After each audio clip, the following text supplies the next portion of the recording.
Global petroleum and uranium supplies began to run dry in the mid-21st century, triggering a series of escalating international conflicts known as the Resource Wars.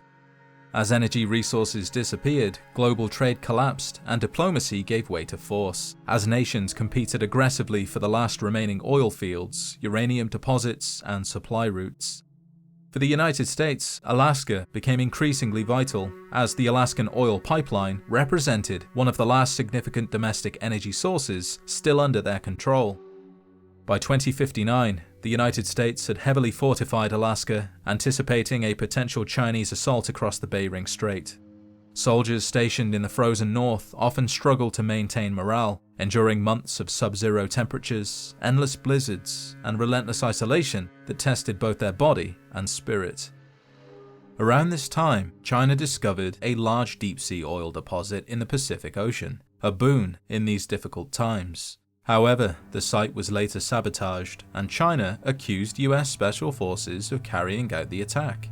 Whether this accusation was true remains unclear, but it further escalated tensions between the two nations, fueling propaganda campaigns, war rallies, and heightened security measures throughout civilian populations. In response to the sabotage, China mobilized a massive attack force under the command of General Jingwei and invaded northern Alaska, seizing control of the oil pipelines and surrounding reserves. Little is known about Jingwei himself, but his men knew him as a cruel and highly effective commander who demanded absolute loyalty. To his enemies, he was a ruthless tactician with a reputation for sudden bouts of savagery, yet one who still fought with a warped sense of honor, no matter how brutal his methods became. To destabilize the United States further, the People's Liberation Army also deployed sleeper agents and stealth armored operatives across the country, with the aim of crippling American defenses and sowing internal discord. Intelligence reports suggest that some sleeper cells managed to remain undetected for years, quietly preparing for sabotage and espionage missions that would only materialize much later. Back to Anchorage, under the leadership of General Constantine Chase, the US Army and Marines defended the Alaskan front lines, suffering heavy casualties. It was during this conflict, around 2076, that the military first deployed Westech's T-45 power armor. The armor proved devastating against Chinese infantry and tanks, creating one-man mechanized cavalry units. Even so, the T-45 had serious design flaws, which the Chinese quickly exploited, resulting in significant American losses. Soldiers often recalled instances where the armor malfunctioned mid-fight, leaving them exposed to enemy fire in the freezing tundra, with entire squads sometimes being wiped out before reinforcements could arrive. As the war dragged on, the United States expanded the conflict beyond Alaska. By 2074, American forces launched campaigns in mainland China, including the Yangtze River region and the Gobi Desert. Reports from the Sierra Army Depot claimed that US forces had pushed Chinese troops all the way back to Beijing. The prolonged fighting placed immense strain on both nations, with resources dwindling and supply lines collapsing. Eyewitness reports from survivors describe months of relentless marching and engagement, often through barren landscapes under supply shortages that left troops scrounging for food, fuel, and ammunition. Morale teetered on a knife's edge as casualties mounted with no end in sight. Desperate to tip the scale in their favor, the US turned to experimental solutions. One of the most ambitious projects was Liberty Prime, a massive combat robot developed jointly by the US military and Robco Industries. Voice module online. Audio functionality test initialized. Designation: Liberty Prime. Mission: the liberation of Anchorage, Alaska. Liberty Prime was designed to break enemy morale as well as enemy formations. It was armed with energy weapons and nuclear warheads, capable of stomping enemy vehicles into the ground and draining energy from force fields. The machine blurred the line between symbolic and practical warfare, and while it would have made short work of the Reds in Anchorage, Liberty Prime was never fully operational due to power supply issues and control problems. It played no direct role in Anchorage, but troops often spoke in awe and apprehension, imagining the devastation it could unleash once fully functional. While Liberty Prime never made it to the battlefield, technology still advanced, and by 2076, the T-51B power armor entered frontline service. Unlike its predecessor, it offered superior mobility, protection, and reliability. Its deployment allowed US forces to finally break through the Chinese defenses and begin reclaiming territory, boosting morale and tipping the war decisively in America's favor.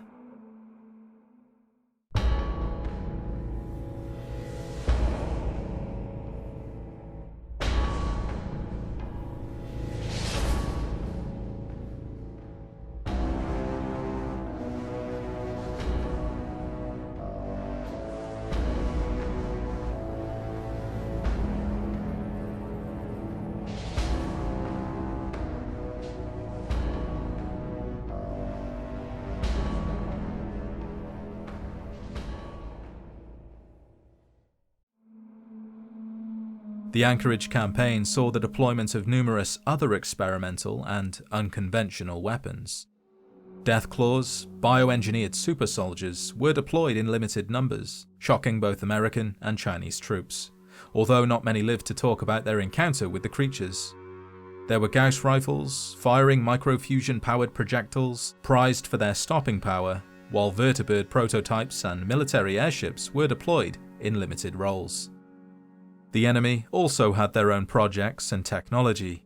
Crimson Dragoons, stealth-armored soldiers trained from childhood, specialized in infiltration and assassination. They also used chimeras, improvised combat vehicles built from mining rigs.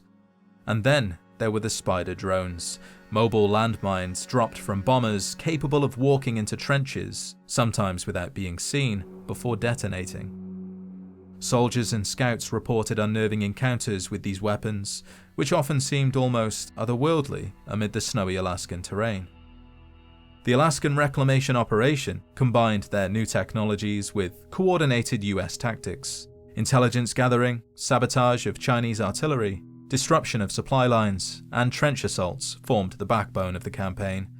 Strike teams included infantry, grenadiers, snipers, and robotic units like Mr. Gutsy and the powerful sentry bot developed by Robco.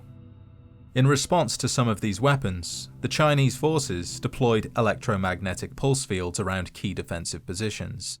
These pulse zones were designed to cripple American power armor and disable combat robots outright, forcing US troops to sometimes make do without the technological advancements they had come to rely on.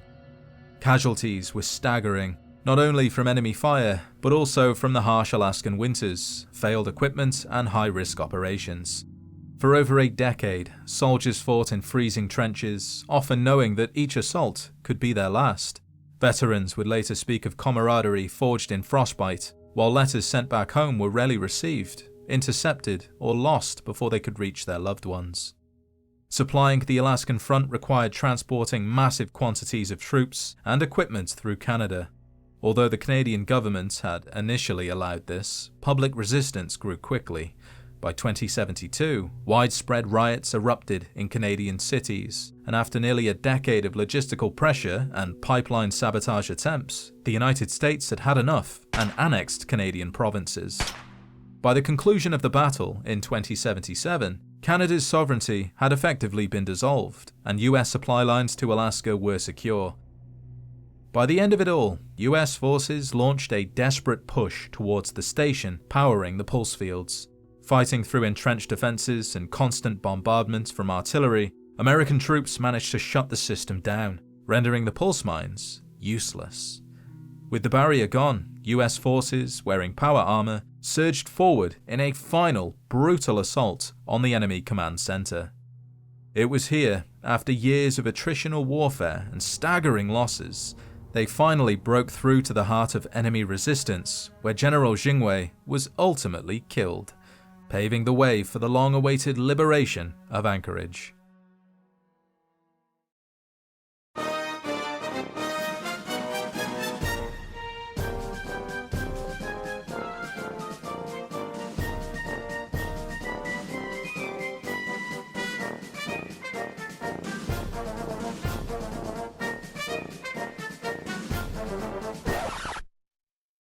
The United States celebrated its hard-won victory A commemorative memorial was erected on FDR Island in Washington, D.C., and companies like Nuka-Cola released products like Nuka-Cola Victory to capitalize on national pride.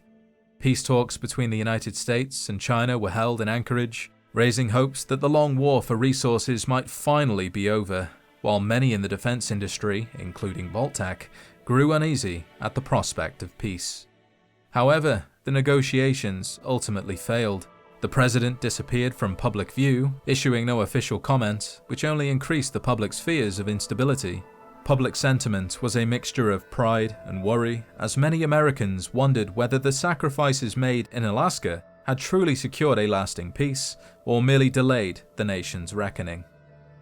Despite their victory, conditions were deteriorating rapidly. Years of total war had exhausted the nation's resources. Food riots erupted in October 2077. In an effort to maintain control, the government deployed the newly developed T-60 power armor domestically. Soldiers who had fought for their nation's future now faced the grim task of suppressing their fellow citizens, leading a percentage of troops to abandon their posts. Families were divided, with former soldiers returning home only to find their neighbors and friends had turned against them. Sadly, victory in Anchorage did little to solve the underlying energy crisis that had sparked the conflict in the first place, and resource scarcity continued to destabilize the nation. Amid this unrest, international tensions remained high. Countries continued fighting, knowing the winning side could claim the spoils. However, on October 23, 2077, the world descended into nuclear war. In under 2 hours, global exchanges of nuclear weapons obliterated civilization, rendering all previous victories, including Anchorage, tragically meaningless. The victory, once celebrated with parades and publicity, the hard-fought duel of a nation's final war, stood silent under a nuclear sky.